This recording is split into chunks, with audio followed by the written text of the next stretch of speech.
I'm giving you my perspective of what's made a difference really in my life, because the difference is huge. It's not a little difference. And the little steps the steps are small. Sometimes they're big, but when we try to crash into change, the flip side of that is sometimes crashing down. For example, I mentioned, going to a gym and doing 50 sit-ups after not exercising for 3 years, and we feel the pain really bad the next day, and we say, well, I'm not going to do that again, and that's the end of that. So, referring to physical fitness in episode 10, you can gently take steps. And all of the other episodes, I've asked that, or almost all, asked that you sit down and you write a little bit and think a little bit and take time out of the busyness of the day. For example, yesterday I was going between Gloucester and Manchester, between two different things I was doing, two different projects. And I thought, rather than just driving and still being in the project I just was on, or moving directly into the next project, I drove by the Shore Road, and that's what we have here in Cape Ann. Is this beautiful island and beautiful area that we can chill and we can de-stress. And I'm going to talk about some ways to do that here, how to reduce the stress. And it seems funny, doesn't it, that we're in this beautiful island in Gloucester here, or in Cape Ann, where there's so much green and trees through the spring, summer, and fall. The sea lapping against the shore, and the beaches with the waves crashing, or the waves crashing on the shore as it was yesterday. And finding that centering that nature gives us. It's really a gift that nature has all around us. So when we say, oh, I'm stressed, I'm really out of sorts, just get a grip and think about it. Make a 3x5 card. Stick it in your car. I mean, when I was living in Thailand, my whole walls were 3x5, 5x8 cards. Why? These were my pieces of art. The words I wrote were my sculptures. Why?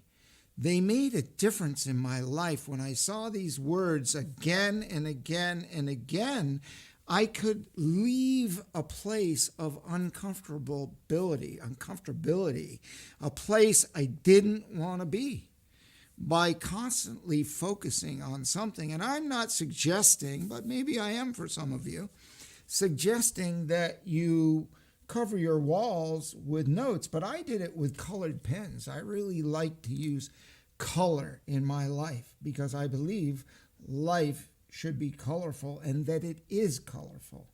And for some of us, it's kind of like black and white, up and down, gray. For a lot of us, it's just down. And I think we don't need to be there. So by putting a little note in your car and stress comes on, you probably will see this if you're not in such a state that you're not seeing anything. And a little reminder, maybe even on your phone. But I'm going to talk about that in a minute. But little notes, even in your house, on your bathroom mirror, don't let stress get the best of you, because diet is one thing that will kill you or put you in the hospital. But there are some people that exercise really a lot. I remember reading a story, maybe it was 8 or 10 years ago, and some guy died at a young age. I think he was running, and I don't remember the exact particulars of the story, but number one, he was too young to die. Number two, he was physically fit. And number three, he died. Well, why? Because we can be stressful about fitness, we can be stressful about our diet. In other words, we can be so anal, like, oh man, I can't eat this, I can't eat that, and that causes stress. I can only eat that. And that's crazy because we've got to be human. And when it comes to the diet, I'll just throw this in quickly, is, what if you do a 80-20%? Or 70-30, and you eat really good 70% of the time, and 30% of the time you don't eat so good. And that changes to 80-20. And what if it changes to 90-10? You still go out and have a big, huge ice cream and the other 10%. Or even something deep fried, like some great Essex clams that Shep dug. I mean, hey, it doesn't get any better than that, right? We don't want to give those things up because those make us happy. And happiness was the subject of episode 17, which I surprisingly didn't finish. So I'm continuing on that happiness. And this part of the first session continues on, and I've got 5 key steps here that I will go through before the end of this, and they are about our clarity and our energy and our confidence and our courage and a couple of other key points, influence that we have and want to optimize from a high level performance. So happiness was the subject by extraction from getting clarity in our life, because all of us truly want to be happy, right? We go to a birthday party, we want to laugh and be happy. Go to a football game, be happy, smile, see people. But some of us, maybe don't allow that. And so I'm going to give you some tools, and this is kind of a teaching point that I've learned and was shown along the way, and I share this, and I'm happy to give this and share this, what we and I will call a high performance habit. So some of you are going to think this is strange or silly or something, but people meditate and they bring themselves to their center. And meditation today is becoming more popular. Why? Because in a stressful world, we need to get a grip. We need to just stop, breathe, drive by the sea, stop, listen to the waves, and feel good. That's it. Just feel good. And maybe even happy or joyful, and then get on with our life. But let's stop and not carry any stress any place we go. So one thing that's coupled with stress is happiness. It buries it. It sends it away. We don't need it in our life. So if you close your eyes and take a few deep breaths, like not, but deep breaths, blow it out. And if you got a cigarette going, put it out, okay? And get the smoke away. There's not a whole lot of that left, I'm happy to know. But if you are a smoker, put it out and get some fresh air and take some deep breaths, like really through your nose and blow it out through your mouth. And just do that 3 or 4 times. And close your eyes and do that a few more times. And think of 3 words. 3 words while you're doing this deep breathing and getting relaxed. Think of 3 words that would best describe the best you, or the you that you would want to be, or the you that you see up there, that something you want to go for. something that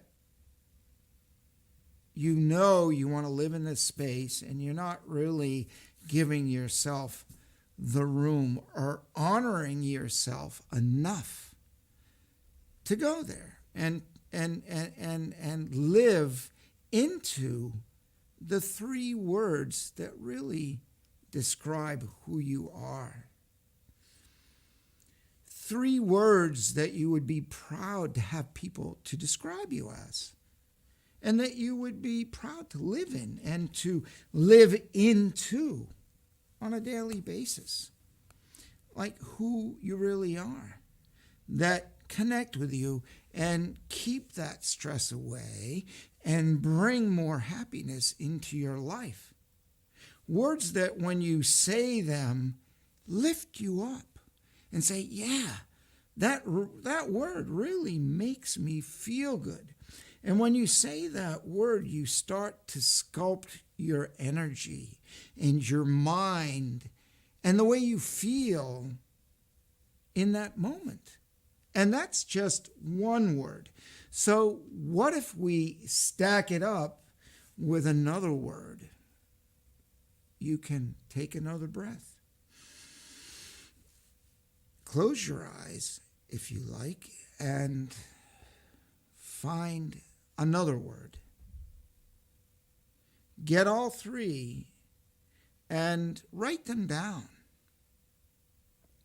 But we don't want to do this once. We want to bring these three words because they are us.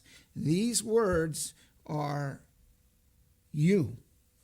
And my three words are me. And when I live with those words, whatever those words are, what they mean, and a lot of people use less than useful talk, negative talk, and don't go there.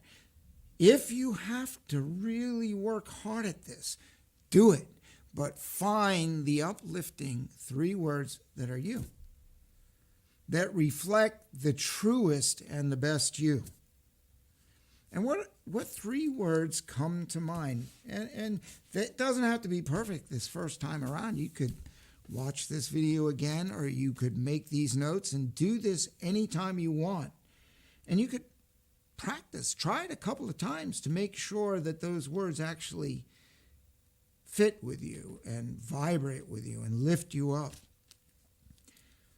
So write them down for now, and none of this has to be perfect. And this is, another facade and fallacy I've had, being a perfectionist. Oh, it's not good enough. Oh, I got to do it. I got to get this just right before I can do it. No. Ready, shoot, then aim.